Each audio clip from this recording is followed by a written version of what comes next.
오늘 PPT를 준비했으면 좋겠는데, 다음 주에는, 다음 주에 시사회 없죠? 집사님? 다음 주에 시사회 없죠? 강남에서. 다음 주에 제가 PPT까지 준비해서 딱 보여주면서, 철강회사에서, 철강협회 자료, 갖고 있거든요, 책에. 그리고 환경부에서 발표한 자료. 이렇게 근거와 팩트를 근거로 설명을 해드리겠습니다.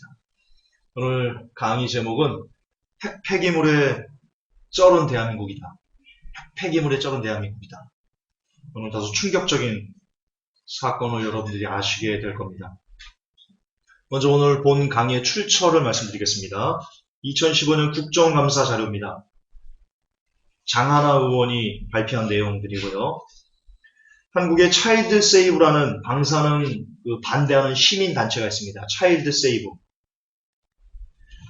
거기에 김혜정 위원장, 그동안 오랫동안 연구해서 그리고 정부와 싸워가면서 했던 그 내용들, 김익준 교수의 자료, 정갑수 박사의 자료, 이윤근 박사의 자료, 그리고 독일의 킬해양연구소 자료 및 국내외 전문기관 그 자료들을 참조했습니다. 따라서 오늘 드리는 내용은 제 건 없습니다. 제 얘기는 하나도 없습니다. 저는 이 관련된 분야의 전문가가 아니지 않습니까? 여러분, 제가 하는, 저를 통해서 들으시는 말은 전부 공인된 기관들에서 그리고 전문가들에 의해서 입증되고 검증되고 그들이 현재 정부를 향해서 성토하는 내용들이라는 것을 염두에 두시고 오늘 강의를 들으셨으면 좋겠습니다. 먼저 지난 필라델비아 교회죠. 언제죠 그때가? 올해 8월? 올해 8월인가요? 네, 8월 때 했었던 그 강의를 잠깐만 언급하고 오늘 본 강의를 시작하겠습니다. 여러분, 독일의 킬해양연구소 자료입니다. 제 얘기가 아니고요. 2018년이면 태평양이 모두 오염된다라고 합니다. 그들이 발표한 시뮬레이션대로라면 그렇습니다. 2018년. 시한부를 말하는 게 아니고요. 과학적인 근거가 그렇답니다. 그대로 될지 안 될지 저는 모르겠습니다. 저는 미래 예언가가 아니니까요. 2018년에 태평양이 다 오염이 될지 안 될지 저는 모릅니다.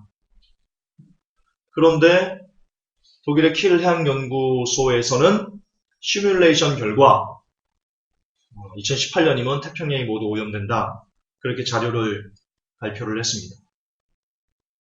지금 제가 드린 내용은 SBS 뉴스에서도 방영된 그런 공인된 자료입니다. 태평양이 오염된다. 태평양이. 세계는 3대 바다가 있죠. 인도양, 대서양, 태평양이 있죠. 태평양이 오염이 된다. 방사능. 과연 인류가 태평양이라는 바다를 잃어버리고 인류가 얼마나 존재할 수 있을까? 글쎄요. 여러분 어떻게 생각하십니까?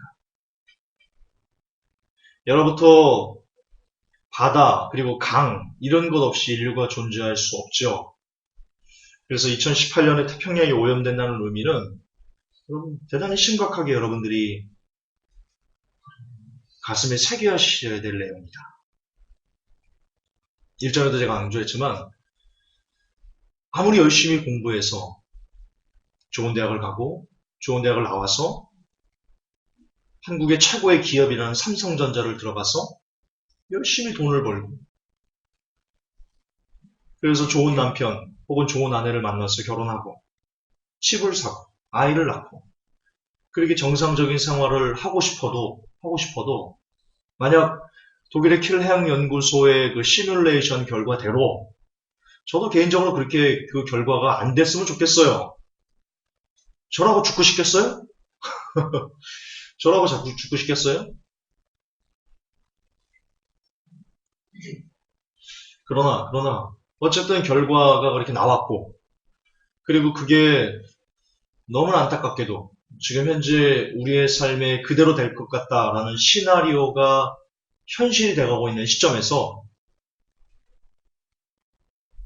새삼스럽게 우리가 2018년을 준비해봐야 하는 저는 지금 그때 휴거가 일어난다, 그때 대환란이 일어난다 그런 얘기를 하는 게 아닙니다. 그거는 누구도 모릅니다. 집 나간 며느리도 모릅니다. 아무도 모릅니다.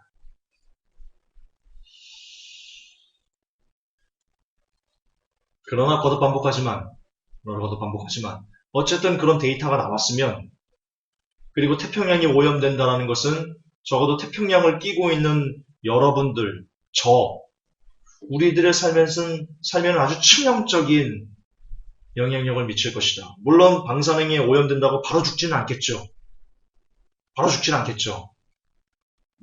서서히 죽겠죠. 서서히. 아주 고통스럽게. 차라리 바로 죽는 게 더 나을 것 같은 그런 고통을 느끼겠죠. 태평양이 다 오염이 끝나면 그렇게 될 수밖에 없어요. 태평양에 수많은 물고기들이 있는데 그 중에 아무거나 골라 잡아 먹어도 그냥 걸려버릴 수 있는데, 방사능이. 그만큼 지금 우리의 삶이 위기에 놓여 있다는 것은 팩트다.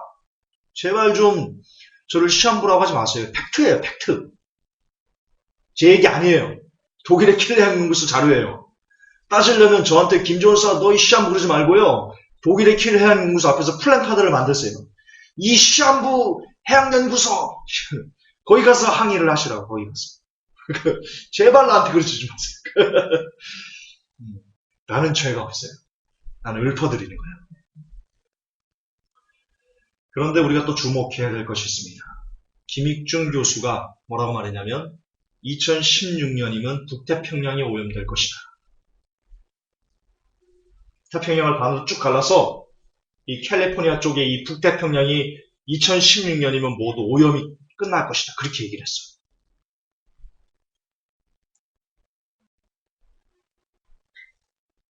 제 얘기 아니에요? 김익중 교수께서 하신 얘기예요.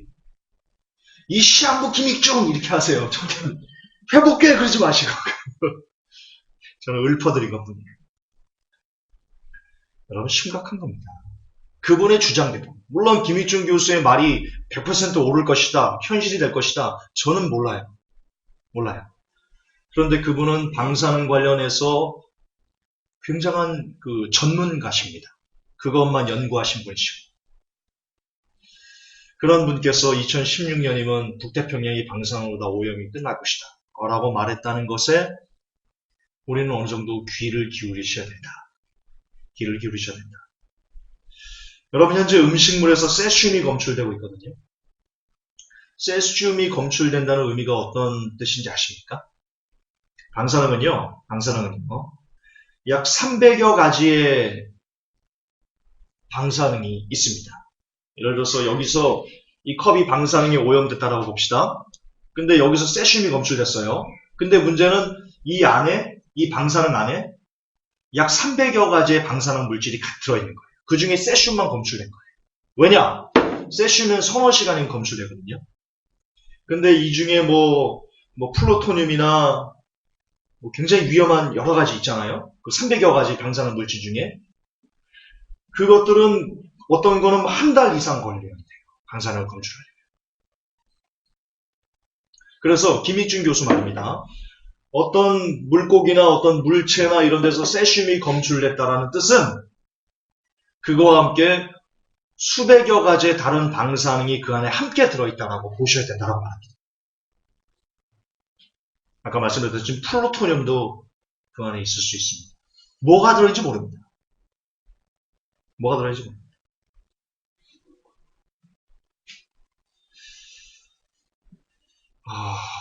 그래서 지금 여러분이 뉴스에서 세슘 검출됐다. 세슘 130, 1만, 10만, 이런 것을 세슘에 한정해서 보시면 안 된다. 방사능이 그렇게 위험한 것이다. 또한 베크렐의 의미도 잠깐 말씀드리고 갈게요. 1kg당 100베크렐. 이 뜻이 뭐냐면 1초에 100개의 핵붕괴가 일어난다는 뜻입니다. 즉, 이게 시금치예요. 이 컵이 시금치. 이 시금치가 검사 결과 봤더니 100베크렐이에요. 이걸 여러분들이 먹어요. 그러면 여러분 안에서 1초에 100번의 핵붕괴가 일어나는 거예요. 이 100베크렐을 먹으면.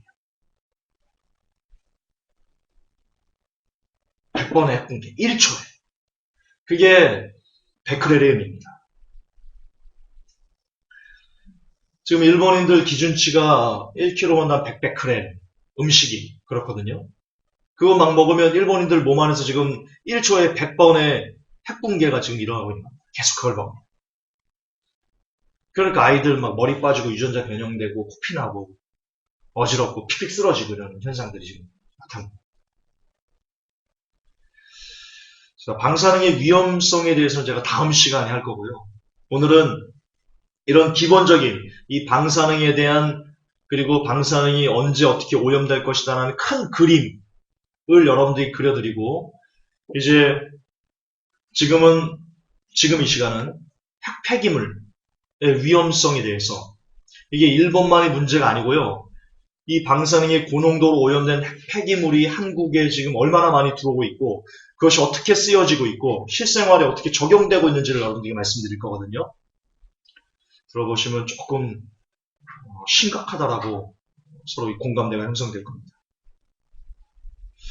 그 전에 아까 우리 밥 먹으면서 점심때 밥 먹으면서 집사님께서 질문하신 질문보다는 얘기 나온 것 중에 이게 있습니다. 아니 일본인들이 관심이 없어요. 일본인들이 방사능에 대해서 더 관심이 없어요. 그리고 지금 한국 사람들 역시 별다른 관심이 없어서 막 이게 희한하다. 특히 일본 사람들이 더 관심이 없거든요. 우리나라 사람보다. 이유가 있습니다. 자, 예를 하나 들어드릴게요. 실화입니다. 일본 의사인데요. 한국에서도 그 다큐멘터리에 나와서 증언한 사람입니다. 미타 시게루인가? 일본 의사인데요.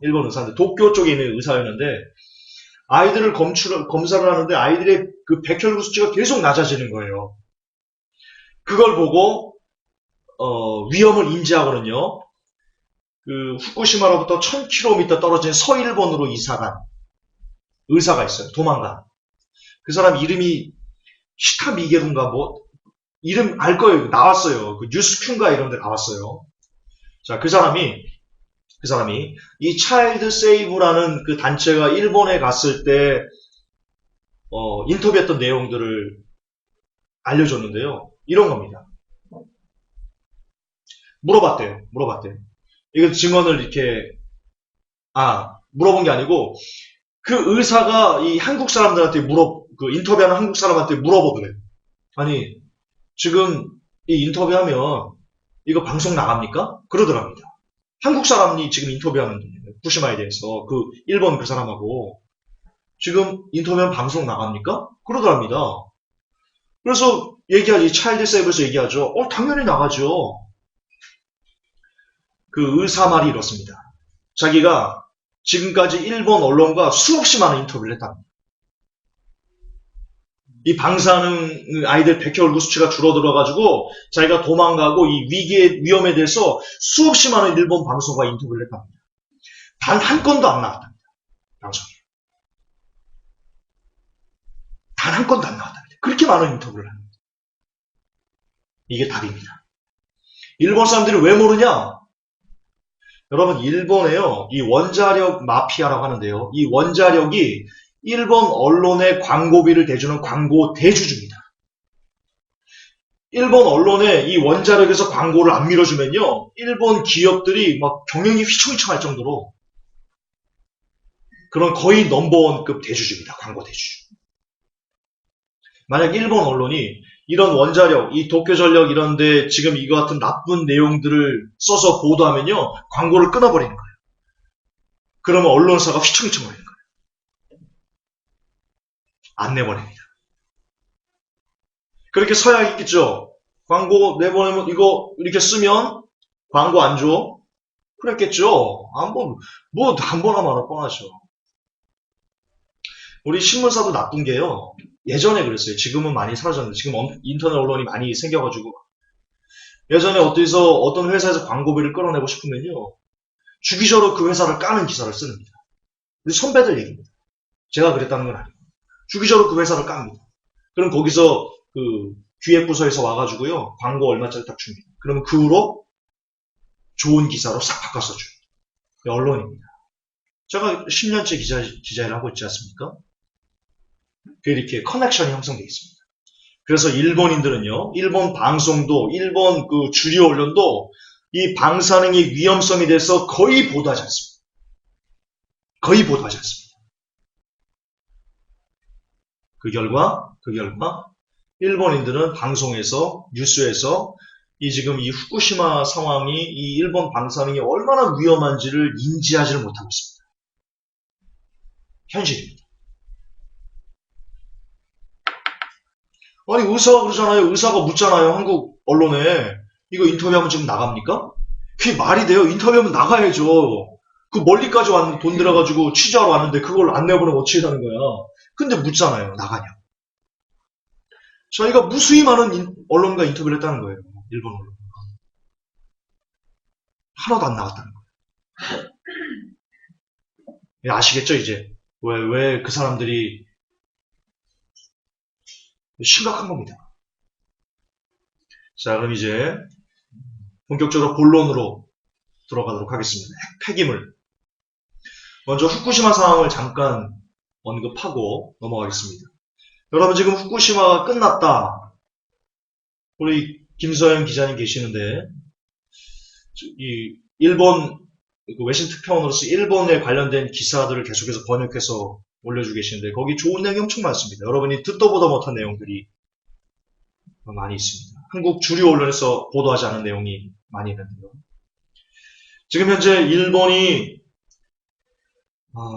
이 후쿠시마 사고를 처리하기 위해서 행하는 두 가지 큰, 뭐라고 말할까요? 그러니까 이걸 손 봐야 될 거 아니에요. 복구해야 될 거 아니에요. 그 두 가지 전략이 크게 이겁니다. 하나는 제염 작업입니다. 제염 작업.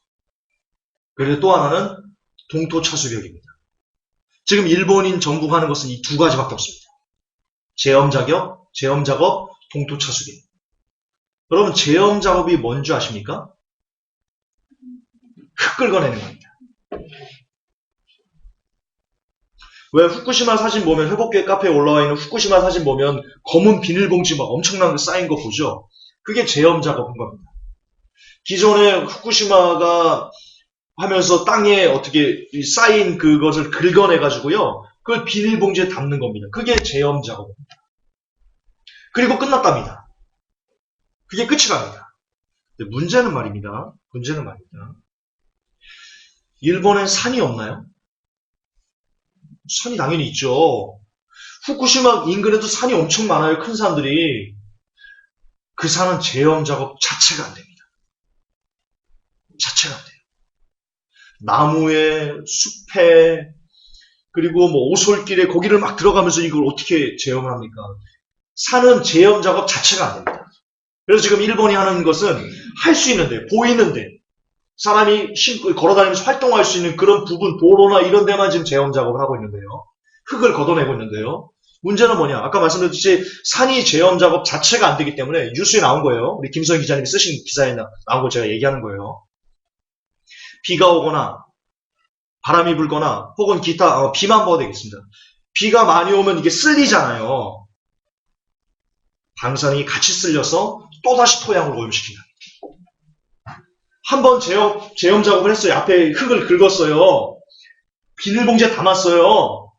끝이 아니고 산에 뭐 중추적인 것에 제염 작업을 못했기, 손도 못했기 때문에 비가 오면 도로함이 타버리라. 이거 하면 안 되겠다. 도로함이 타버리라. 암짝이 쓸모없다. 제염 작업. 이게 실체예요. 제염 작업. 쇼하는 거예요. 또요, 3년 전에, 이거 차일드 세이브 김혜정 위원장이 증언한 내용인데요. 3년 전에, 이, 후쿠시마 인근이나 도쿄 쪽에, 그때 먼지가 도쿄까지 날아갔거든요. 방사능 그 분진이.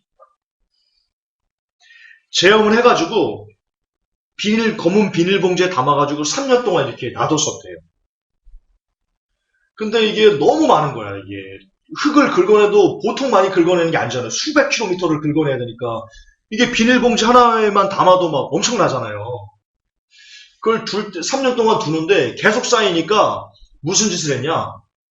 그걸 아이들 노는 운동장에다가 땅을 파고는요. 밑에 묻어버렸대요. 학교 운동장에다가. 그게 일본 방사능 시민들, 그 방사능을 이렇게 하는 그 어머니들에게 들킨 겁니다. 그 학교 어머니들에게. 그래서 어머니들이 거기 가서 막 사진 찍고 막 증거해서 정부에 항의서 내고 막 그랬었어요. 뉴스에도 나왔었습니다. 그 사람 이 김혜정 위원장이 말하기를 그 일본 그분들이 그 교장인가 그런 그 묻은 사람 책임자한테 얘기했더니 그렇게 얘기를 하답니다. 아니 비닐봉지로 2번이나 쌌기 때문에 괜찮습니다. 그렇게 말을 합니다. 그렇게 비닐봉지로 2번 쌌기 때문에 괜찮습니다. 이게 실상. 지금 후쿠시마 사람들은요, 오히려 이 차일드 세이브 단체가 가가지고 후쿠시마 가가지고 얘기하니까 한국 사람들 붙잡고 얘기하더랍니다. 한국 사람 붙잡고 제발 우리 실상을 좀 알려주세요. 제발 이 후쿠시마의 참상을 좀 알려주세요. 일본 언론은 전부 보도하지 않습니다. 아무도 우리 실상을 모릅니다. 지금 나가는 거가 비교 없이 너무 힘듭니다. 우리가. 그렇게 이 한국 사람들을 붙들고 이 후쿠시마 사람들이요. 성토하더랍니다. 제발 좀 도와달라. 실상을 알려달라. 한국 언론에서 이런 얘기 못 들으셨죠? 언론에 안 나오잖아요. 똑같은 그놈이 그놈입니다. 일본 언론이나 한국 언론이나 도칭이지.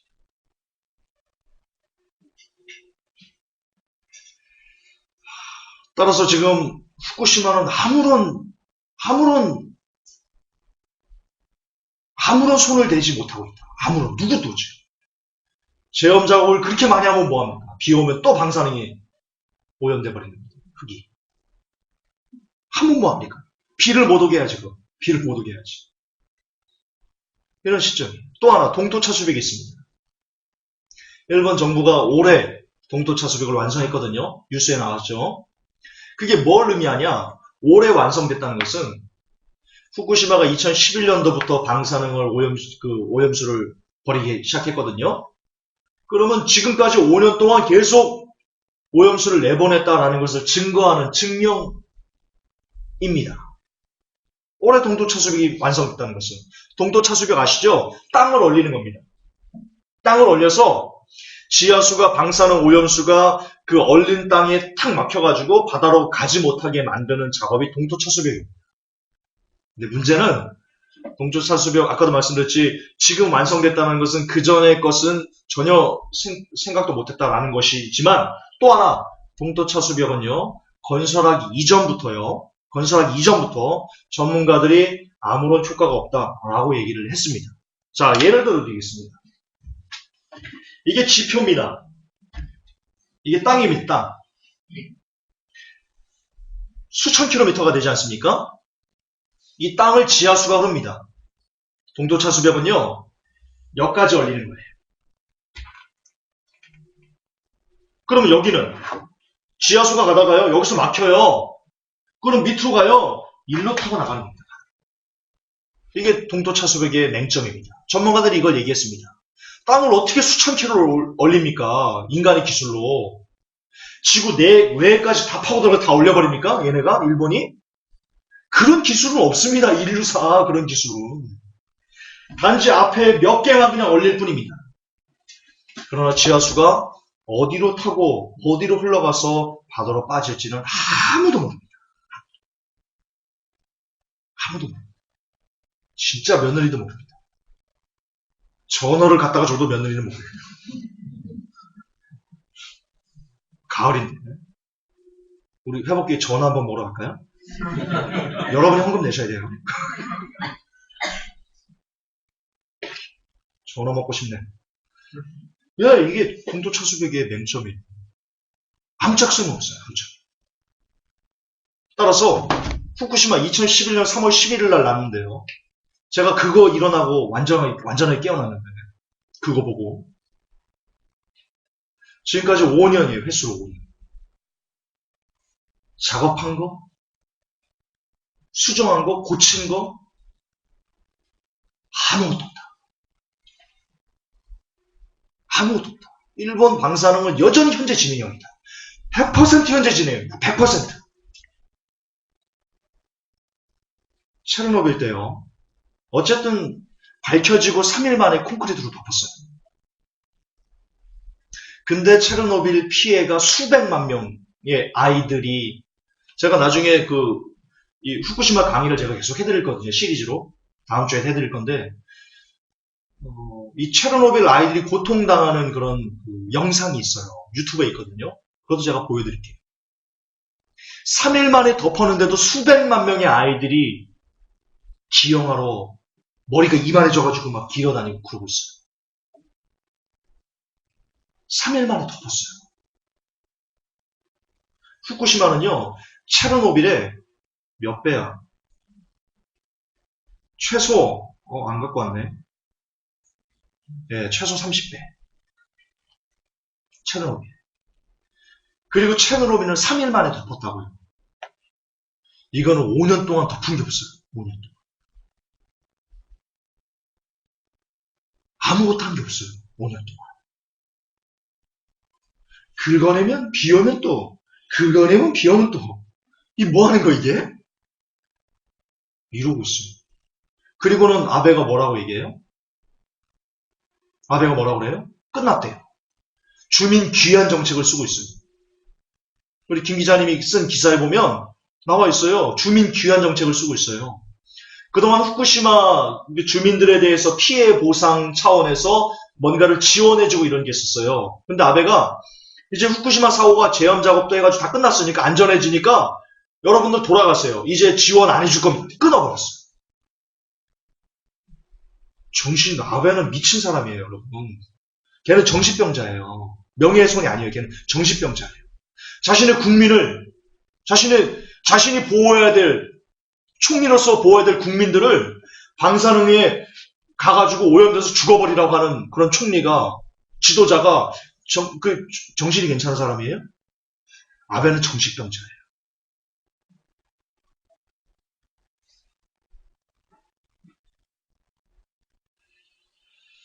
자, 이런 상황인데, 아무것도 해결되지 않은 이런 상황인데, 지금 현재 일본 방사능 폐기물 현황이 이제 중요합니다. 이제부터 이제 본격적으로 들어가는 건데요. 기존에는요, 일본 방사능 폐기물의 기준치가 1kg당 100베크렐이었어요. 기존에. 근데 지금 방사능이 100베크렐이라면 너무 많은 거예요. 너무 많은 거예요. 기준치 100을 초과하는 게 너무 많은 거예요. 그래서요, 8000베크렐을 올렸어요. 이 사실이, 아까 말씀드렸죠? 제가 하는 얘기 하나도 없어요.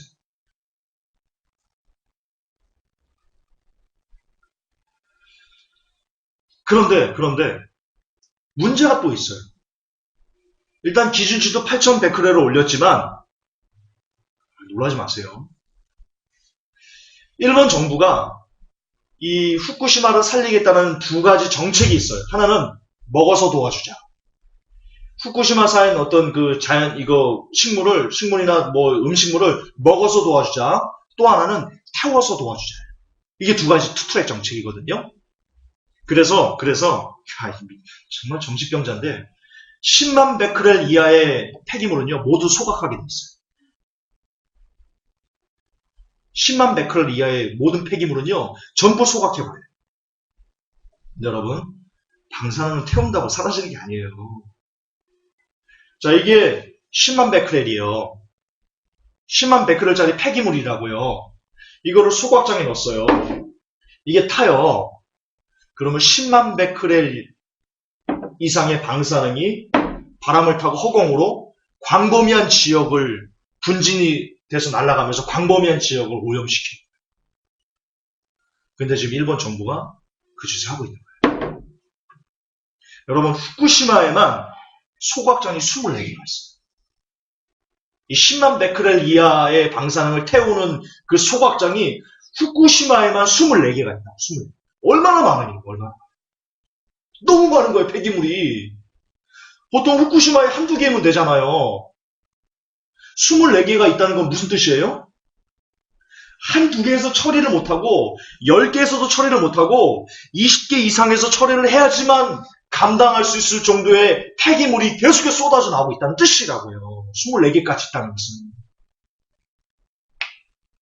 얼마나 많은 양의 폐기물이 지금 일본 지금 쏟아져 나오고 있는지를 아셔야 돼요, 여러분. 엄청난 행간이에요, 이게 지금 24개가 있다는 것은. 자, 이것과 이 강의를 다 듣고요. 뒤에 일본군이 온다는 것을 제가 일부러 연결해서 준비했거든요.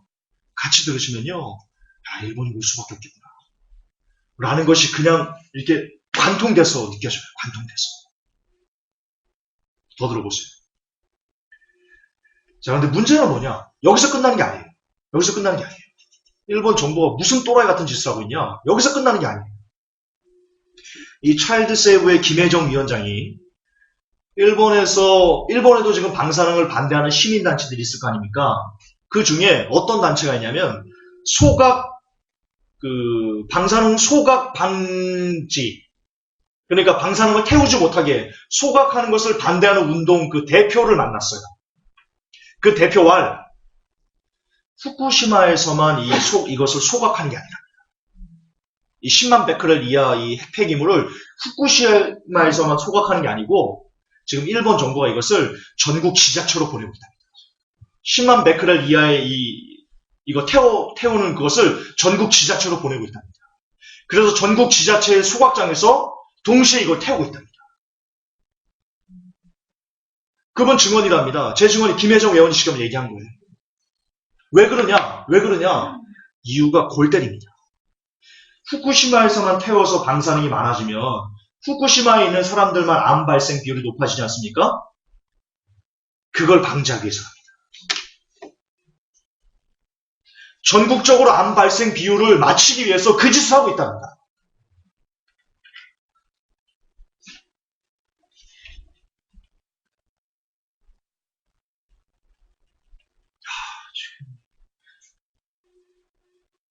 지금 인류 말살 정책이 일본에서 시작되고 있습니다.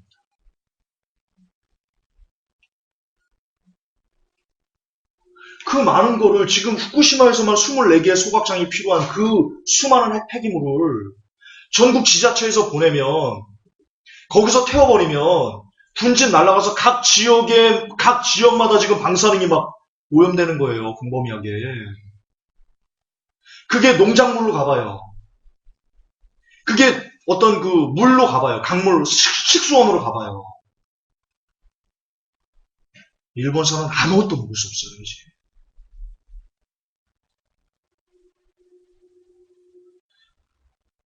이게 소각장 반대 운동 리더가 증언한 내용.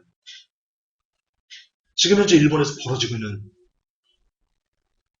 이 아베 정신병자 하고 있는 일입니다. 근데 일본은 몰라요, 이런 거. 아까 말씀드렸듯이 광고로 다 통제하고 있거든요.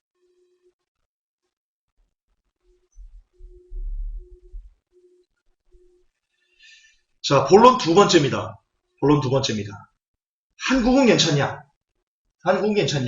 아니요. 한국도 지금 미친 짓을 하고 있습니다. 왜 한국의 뉴월드오더를 친일파라고 말하는지 그 증거를 또 알 수 있는 내용이 있습니다. 한국이 지금 일본으로부터요, 석탄재, 그리고 고철, 폐식용유, 폐타이어, 이런 거를 지금 수입하고 있어요. 여러분, 석탄재는요, 이게 시멘트 원료예요, 시멘트. 아까 말씀드렸듯이 10만 베크렐 이하의 얼마나 많은 방사능이 포함된 석탄재인지 정말 몰라요. 며느리도 몰라요. 전어를 입에 물고 쫓아온 며느리도 모르는 거예요, 이거는. 얼마나 많은 게 들어있는지. 그런데 일본산 석탄재가요, 2011년 이후 596만 톤이 발입됐습니다. 한국에. 596만 톤이 발입됐습니다. 지금까지. 자, 이게 문제가 아니고요. 그거와 비례해서 한국산 석탄재를 600만 톤을 매립했습니다. 이게 무슨 뜻이냐? 자, 어떤 정해진 양이 있을 거 아니에요. 석탄재로 아까 시멘트 원료라고 했죠. 석탄재가 쓰임받는 어떤 그 양이 있을 거예요. 우리나라도 석탄 화력발전소가 있기 때문에 석탄 태워서 우리나라도 석탄재가 나온다고요. 생산한다고요. 석탄재가 우리나라도. 근데 그게 지금까지 한 5년 동안 한 600만 톤이라면 그 600만 톤을요, 우리는 다 땅에다 묻어버리고요. 일본산 석탄재를 수입해서 썼다는 거예요. 우리 자체적으로 생산되는 것을 땅에 내어서 매립해버리고 일본산 방사능에 오염된 석탄재를 갖다가 썼다는 거예요.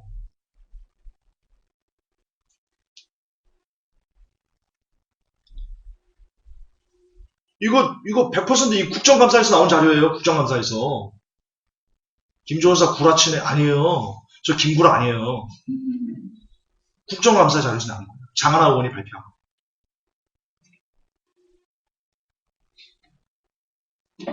물론 이유는 있어요. 수입할 때 돈 받거든요. 일본 국가 자체적으로 땅에 묻으면 돈이 굉장히 많이 들어요. 석탄재를 자기 땅에 묻으려면 돈을 많이 내야 돼요. 근데 다른 나라 이렇게 갖다 주는 것은요, 돈이 훨씬 더 적어요. 우리나라는 우리나라 석탄재를 땅에 묻는데 돈을 안 받아요. 돈을 안 내요. 근데 일본이 돈을 주고 우리 걸 쓰라고 하니까 그 돈 때문에 일본산 방사능 그 석탄재를 수입해 오는 거예요. 나쁜 놈들이죠. 이 시멘트 업계가요, 이 수입회사가 동양시멘트, 쌍용양해, 한일시멘트, 한라시멘트, 다 한국의 굴지의 시멘트. 한국 굴지의 시멘트 업체들이에요. 지금 2011년도부터 596만 톤을 들여와가지고는요, 이걸 지금까지 동양, 쌍용, 한일, 한라시멘트들이 이걸 다 시멘트로 만들어버린 거예요. 그래서 아파트를 지은 거예요. 건물을 짓고, 신축 건물. 왜 회복교육 카페에 보면 아파트에서 방사능 딱 되니까 방사능 수치 막 나오는 거 있죠?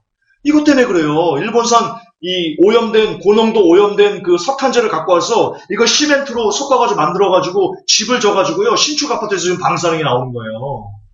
여러분 수억씩 주고 빚내서 은행에서 빚내가지고 수억 원씩 빚내가지고 방사능 아파트 들어가서 지금 죽고 있는 거예요. 한국 사람들이.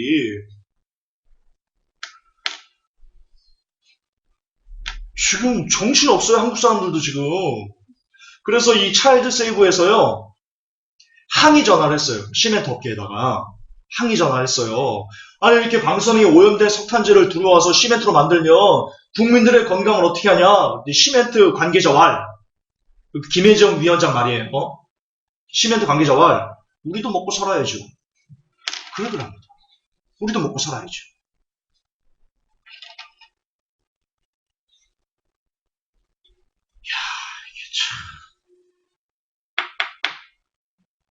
여러분 고철도 심각한 문제인데요. 고철. 2011년도부터 매년 300만 톤 이상이 수입됐어요. 한국이 매년. 어떤 날은 뭐 200만 톤도 있고 어떤 연에는 뭐 400만 ton도 있고 그렇거든요. 제가 자료를 보니까 자료를 좀 보여드릴게요. 그러니까 이게 아까워. 지금 이 책으로 제가 강의하는 건데요. 방사능 시대를 살아가는 엄마들에게 제가 이 고향 도서관 센터에서 빌려온 거예요. 저는 책 되돌기문. 예. 자, 일본산 고철 연도별 수입량인데요. 2011년에 290만 톤, 정확히는 296만 3천 톤. 그리고 2012년도에는 488만 1천 톤. 2013년에는 약 400만 톤. 2014년도에는 382만 8천 톤. 대략 매년 300톤 이상, 300만 톤 이상씩 일본 고철을, 방사능이 오염된 고농도 고철을 수입해 왔어요.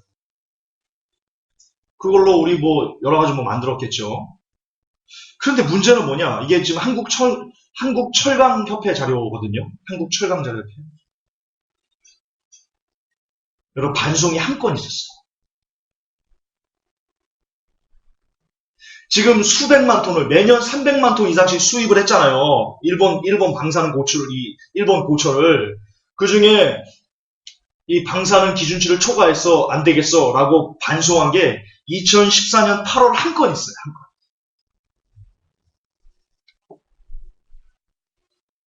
더 해볼까요? 2011년, 2012, 13, 14, 14년도까지 통계가 있으니까 300만 톤이에요. 3, 4, 12.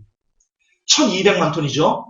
이 중에 이 일본산 고철이 방사능에 좀 문제가 있어가지고 반송하겠습니다라는 것은 1200만 톤 중에 한 건 있다고요. 한 건. 반송. 말이 됩니까? 이해가 됩니까, 이게?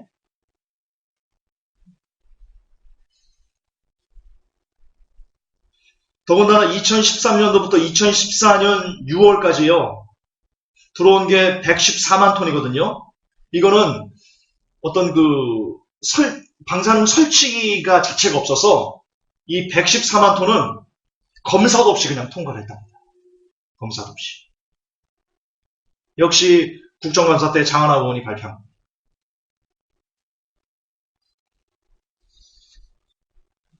이걸로 뭘 만들었을까요? 우리는 뭘 쓰고 있을까요? 혹 여러분이 만지는 것에 방사능을 만지고 있지는 않을까요? 가능성이 있지요. 이런 거 샤시, 고철 이런 거 다 만드는 거예요. 늘 여러분 주위에 방사능의 죽음이 따라다니고 있다는 것을 공포심을 조장하는 게 아니에요. 제가 정말 듣기 싫은 말 중에 하나가 회복교는 공포심을 조장한대요. 제가 팩트 아닌 거 얘기했어요? 이게 공포심이에요? 들여왔잖아요, 고철을. 매년 300만 톤씩 들어왔잖아요, 5년 동안. 1200만 톤을 들여왔잖아요. 2015년 통계까지 다 합치면 거의 1500만 톤 이상 들어왔겠네. 방사능에 오염된 걸, 고농도 오염된 걸, 기준치 10만 베크렐 이하의 것을 1500만 톤을 들어왔다고요. 그걸로 뭘 만들었을지 어떻게 알아요? 뭘 만들었을지. 일일이 추적해봤어요, 여러분들이? 또 여러분, 폐식용유도 우리가 갖고 오거든요, 일본에서. 폐식용유가 왜 갖고 오나 했더니 이걸 섞어가지고 경유로 만든대요. 기름, 차. 이 경유차 타고 다니신 계세요? 경유차 타고 다니시죠? 밴, 이런 거. 큰일 났네. 방사능을 막 뿜어내지고 가시네. 이것도 엄청 수입했거든요, 폐식용유도. 경유 만든대요, 경유.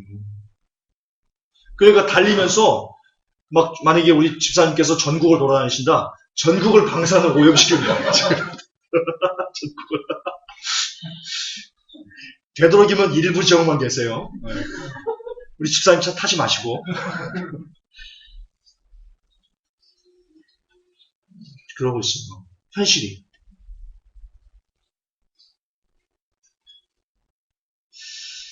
또 하나는, 문제가 뭐냐면, 지금 각종 불법이 판을 치고 있는 거 아세요?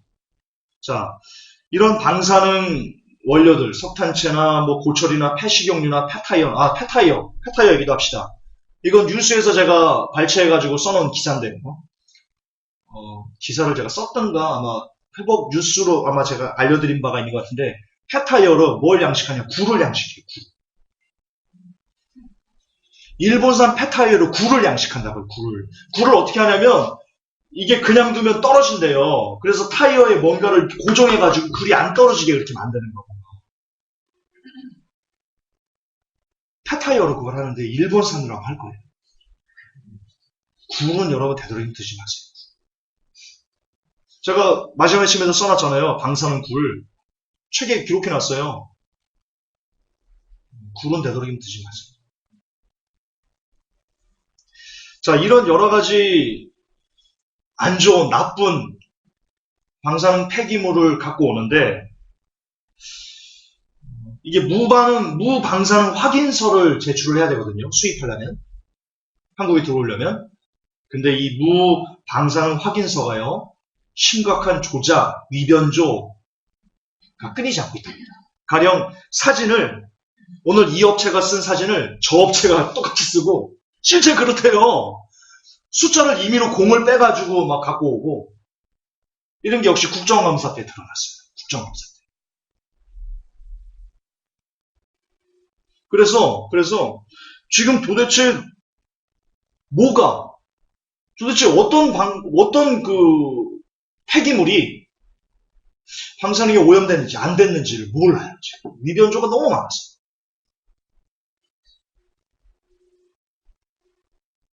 더군다나 그 신고를요, 폐기물을 수출하는 그 업자가 직접 하는 거예요. 보통 이런 확인서는 수입하는 사람들이 그걸 나가가지고, 자, 우리 주영재 있으니까, 주영재가 이 컵을, 이 방사능 폐기물, 이 폐기물을 한국으로 들어온단 말이에요. 저한테 판매할 거예요. 그러면 보통 제가 방사능 측정기를 갖고 가가지고, 이거에 대해서 측정을 하고, 오케이, 해야 될 순서잖아요. 그래야 맞는 거잖아요. 근데 이거를요, 수출업자가 물건을 갖고 오면서, 자기가 방사능 없습니다라고 하는 신고서를 자기가 낸다니까요. 아니, 수출업자는 당연히 수출해야 되는데, 이득을 봐야 되는데, 방사능 있다고 하겠어요, 자기가? 있는 것도 없다고 할 판인데, 그거를 환경부가 그대로 용인한다는 거예요. 이거 우리나라 환경부가 담당하거든요. 아무런 검사 없이, 그냥 수출업자가 갖다 주는 그 무방사능 확인서 하나 딱 받고는요, 오케이, 통과시켜버려요. 환경부가. 왜 제가 한국의 뉴월드는 친일파라고 하는지 이해가 되실 거예요. 한국의 용인하에 일본산 폐기물이 물밀듯이 지금 대한민국을 뒤덮고 있어요.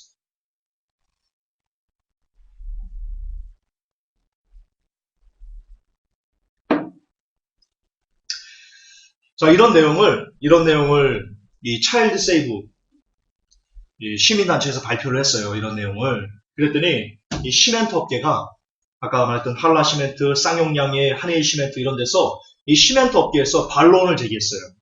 반론. 뭐라고 제기했냐? 우리는 후쿠시마로부터 200km 이상 떨어진 곳에서 갖고 오기 때문에 방사능 걱정이 없다. 이렇게 얘기했어요. 이게 거짓말인 게요. 여러분, 후쿠시마에서 도쿄가 약 200에서 250km 떨어져 있어요. 아주 가까워요. 근데 그 도쿄에 물 재생센터가 있거든요. 그러니까 시민들이 물을 깨끗이 정수해가지고 그래서 시민들에게 주는 그런 물 재생센터가 있는데 그 도쿄에는 물 재생센터에서 1430 베크렐 세슘이 검출됐어요.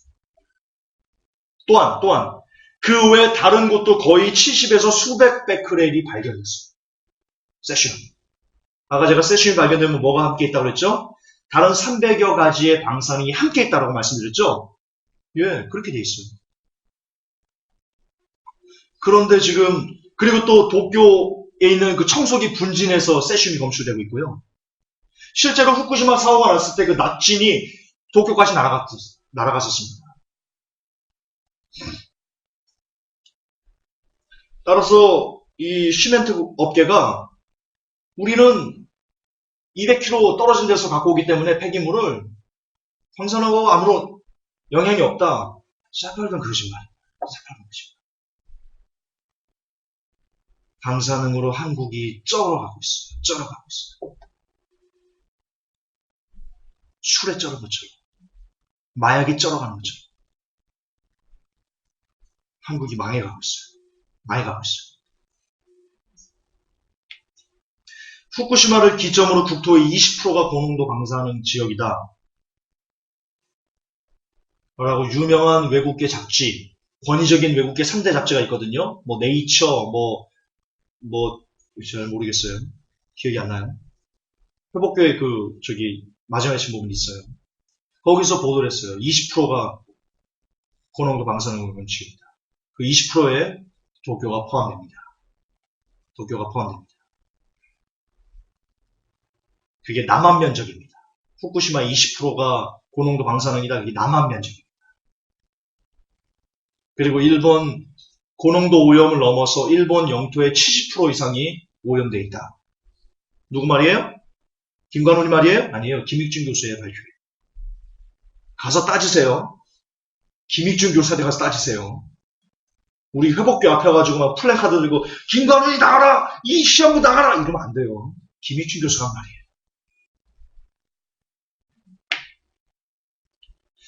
어쨌든 한국의 지금 엄청난 양의 핵 폐기물 쓰레기가 지금 이 시간에도 아무런 제재 없이 통과돼서 그것이 아파트로 지어지고 신축 건물로 지어지고 그것이 각종 기구로 기물로 만들어지고 심지어 기름으로 자동차 기름으로 만들어지고 먹는 양식을 쓰는데 기르는데 사용되어지고 이렇게 지금 덮어가고 있는데 이것을 관할하고 통제하고 바로 잡아야 될 환경부가 하는 일은 그저 시험 성적서 하나 받고 무방사능 확인서 하나 받고 오케이 해주는 면죄부만 주고 있는 그런 상황이다.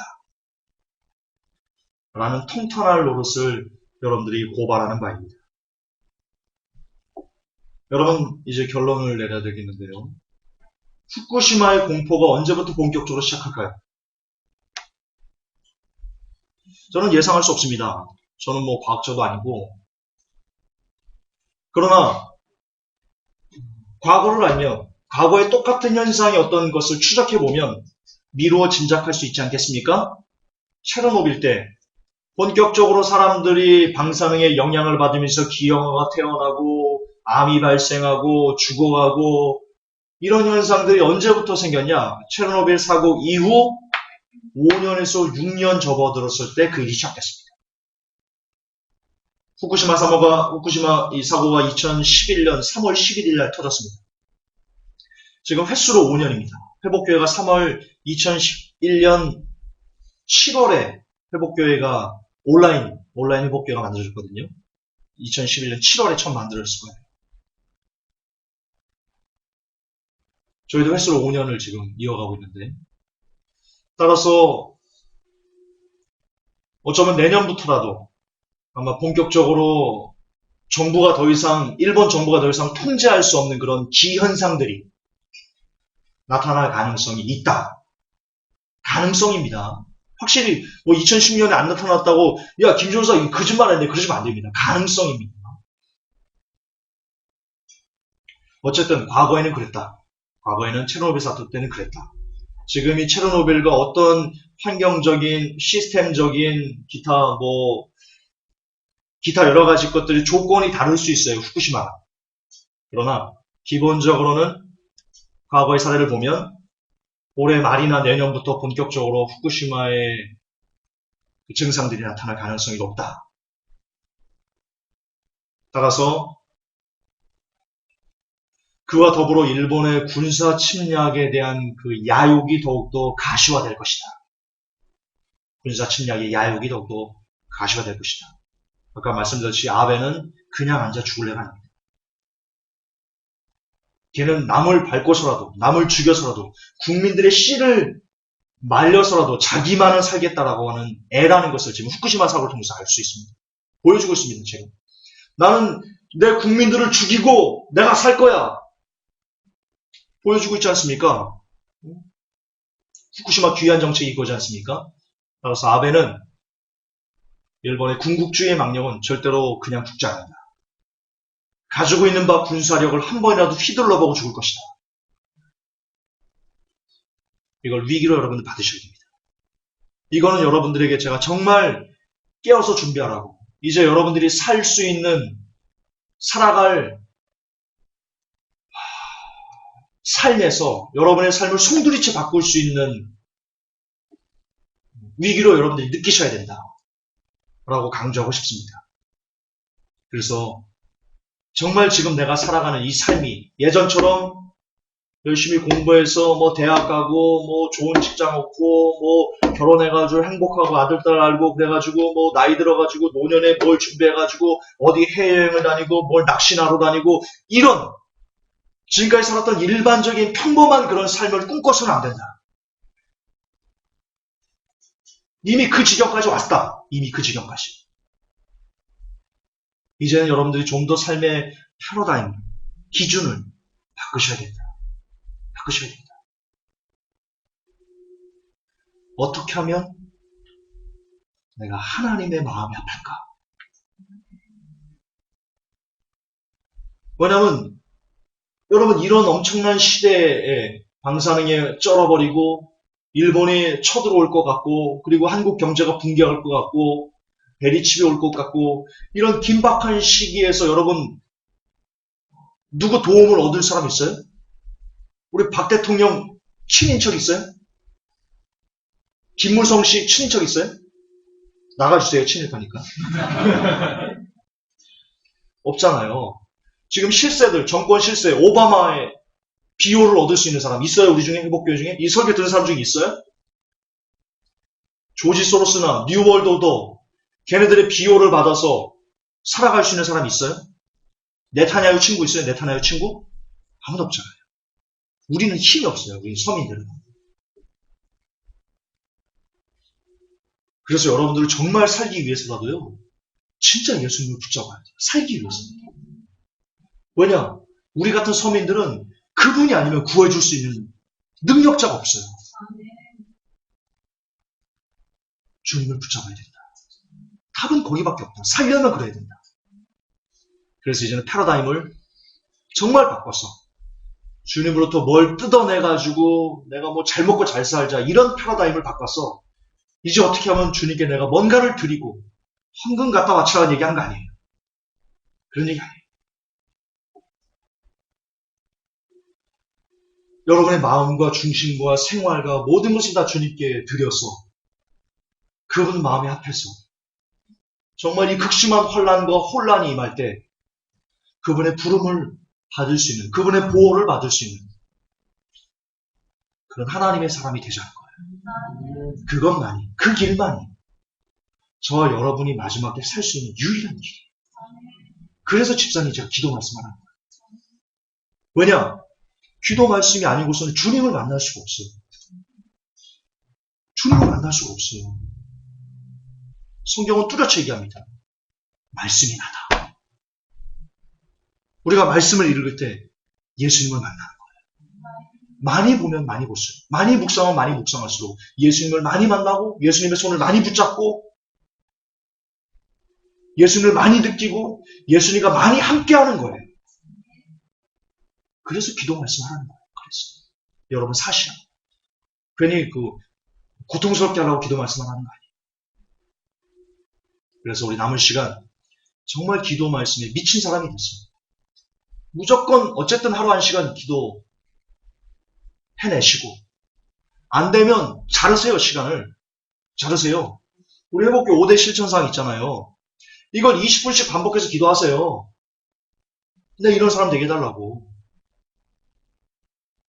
오전에 20분, 점심 먹고 20분, 저녁 집에 와서 20분, 안 되면 그렇게 해도 하세요. 안 되면. 말씀 보시고, 말씀. 그냥 걸어 다닐 때 mp3 끼고 다니세요. 저 예전에 한참 말씀 들을 때는요, 정말 똥 싸면서 들었어요, mp3로. 말씀을. 밥 먹으면서, 저는 그게 시간이 이렇게 아깝더라고요. 밥 먹는데 아무것도 안 하는 그 시간이 저는 너무 아깝더라고요. 그래서 말씀 들으면서 밥 먹었어요. 식당에서. 그래서 제가 200독 한 거예요. 그렇게 걸어다니면서 듣고 이렇게 화장실에서 듣고 밥 먹으면서 듣고 이런 시간들이 쌓이다 보니까 그렇게 많이 읽은 거지. 그래요. 별다른 거 없어요. 그래서 여러분의 시간을 쪼개서 어쨌든 주님의 마음이 여러분이 들어야 된다. 들어야 된다. 시간입니다. 정말 시간입니다. 이제 다음 시간에 일본의 침략 의도까지 같이 연결해서 들으시면 김 전사가 왜 저렇게 얘기하는지 이해되실 것이다. 저는 그렇게 믿어 의심치 않습니다. 여기까지 하고 다음 셋째 시간 3교시에 뵙겠습니다. 잠깐 기도합시다. 하나님, 일본의 참담한 사건 사고의 중심에 있는 후쿠시마, 이 후쿠시마 사고가 이제 한국에 큰 영향을 미치는 위기로까지 전이되고 있습니다. 이런 절체절명의 위기 때 하나님 우리가 어떻게 사는 사람이 되어야 되겠는지요. 회복교회는 오직 기도 말씀에 미치겠습니다. 다른 거 준비 안 하겠습니다. 오직 예수 그리스도의 품 안에 들어가고 싶어서 애를 쓰는 미친 듯이 달려가는 그런 제가 그리고 우리 회복교회가 되겠사오니 하나님 우리를 복 주셔서 우리의 이름을 기억하여 주시고 붙잡아 주시옵소서. 우리 구주 예수님 이름 받들어 감사하며 기도합니다. 아멘. 감사합니다.